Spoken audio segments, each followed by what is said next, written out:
Здравей, Нина. Как си? Аз не много добре. Аз също. Какво става? Не, първо ти. Ти ми се обади. Няма нищо, нека позная. Нещо с Симон ли се е случило? Горе-долу. С Матео? Почти позна. Ще ти разкажа.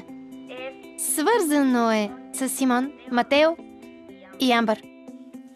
Симон се двуми дали да участва, но за по-интересно Амбър не го желая в отбора. Останалите са съгласни. Дори Матео иска Симон да се включи. Но защо да не участва? Не знам. Сега трябва да убеждавам Симон да се включи в отбора. Имам нужда от приятеля си. Говориш за него като за приятел, но нали сте гаджета? Не знам, Нина. Много го обичам, но не знам. Всъщност, знам. Наистина е странно, аз просто не искам да го наранявам. Поне знаеш, че сте приятели и винаги ще бъде до теб. А аз с Гастон нито съм му приятелка, нито гадже, нищо. Нина, но нали сте приятели? А и когато говорите, си личи, че ви е приятно заедно. Имате много теми за разговор или ще отречеш? Да, в действителност той е приятел на Фелисити, не на Нина. Чувствам, че все повече се отдалечава от мен. Замислила ли си се, че се получава така, защото ти така искаш? Всичко може да бъде по-лесно.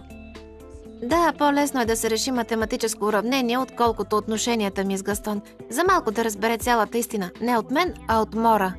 Днес Гастон я преследва по улиците и тя за малко да му признае.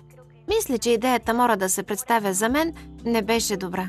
Знаеш ли, аз мисля, че трябва да кажеш истината. Трябва да кажеш, че Мора не е Фелисити. Да, но какво да правя, за да не се показвам? Ами, както ти си знаеш. Защо не го поснеш в профила си? Луна, време е за лягане. Какво правиш на компютъра? Мамо, говоря с Нина. Сега си лягаме. Нина, късно е. Хайде, миличка. Здравейте, приятно ми е. Аз съм Ана, майката на Нина. Здравейте, много ми е приятно. Моника, майката на Луна. Так му и казвах, че трябва да си ляга. И аз за това дойдох. Довиждане! Чао, приятелко. Чао. Лека нощ. Приятни сънища, скъпа. Да, мамо, лягам си. Обичам те. И аз.